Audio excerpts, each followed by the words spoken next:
What's up, guys? We have more information regarding Structure Deck R. No idea what the R stands for, but yeah, so this is going to be Dark World, and I'm excited for this. I really like Dark World. I didn't know the community was so big into Dark World. Maybe it's just like pent up.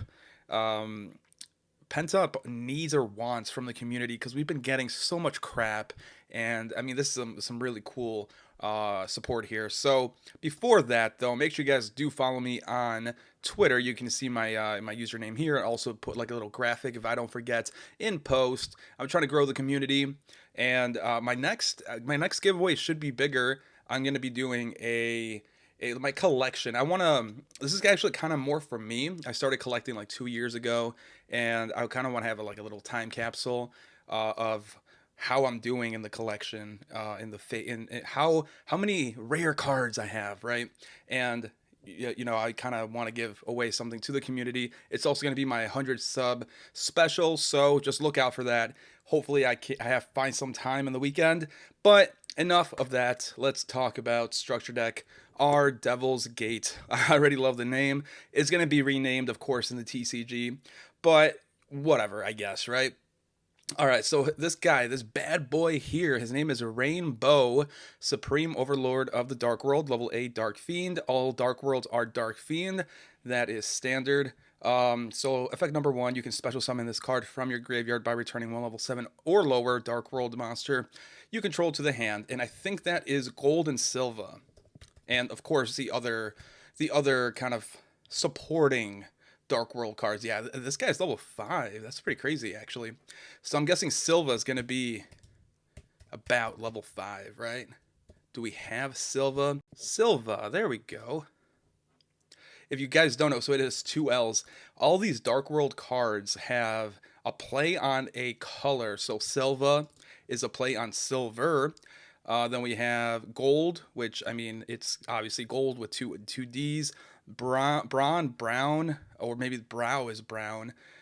Beige, and then so on and so forth. So I mean that's pretty dope.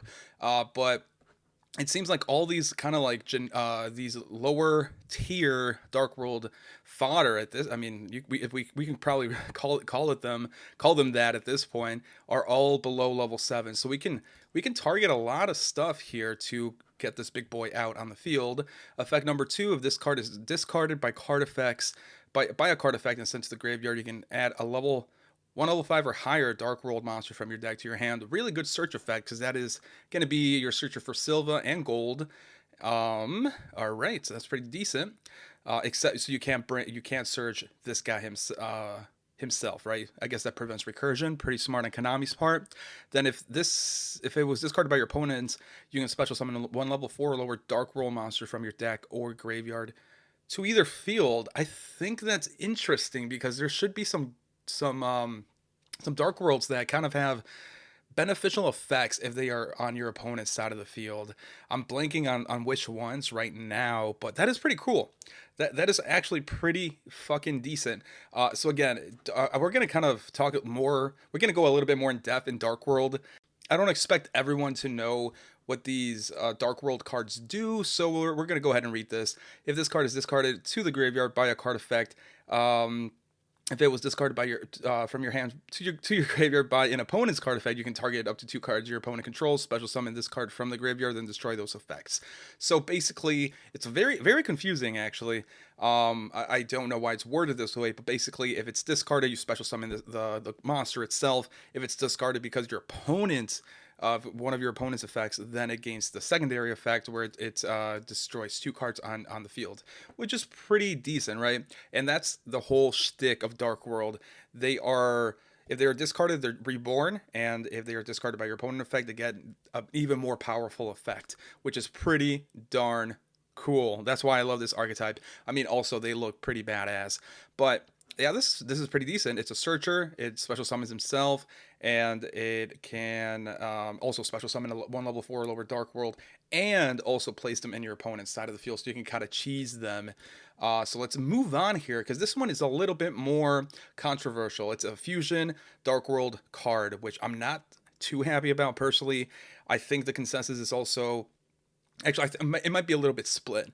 And so the reason I don't like that it's a fusion is because, I mean, if they wanted this archetype to be a fusion based archetype, they would have done it a long time ago. They should have done it a long time ago, but they didn't. And now they're just throwing in this one random fusion. There might be more fusions coming through the pipeline, but I mean, how many, right?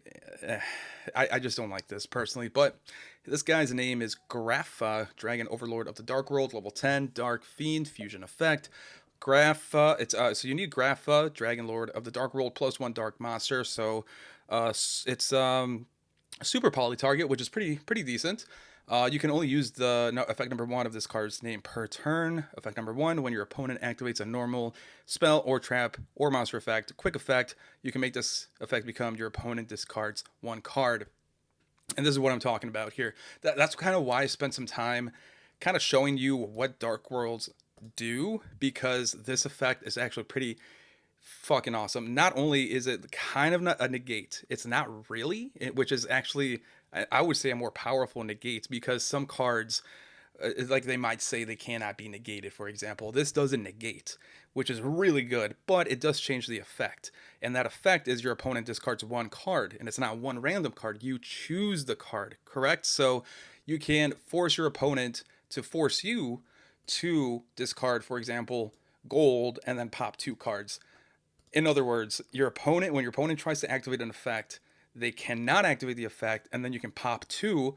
If you discard gold, or if you discard Silva, then you can return 2 cards from their hand to the bottom of their deck.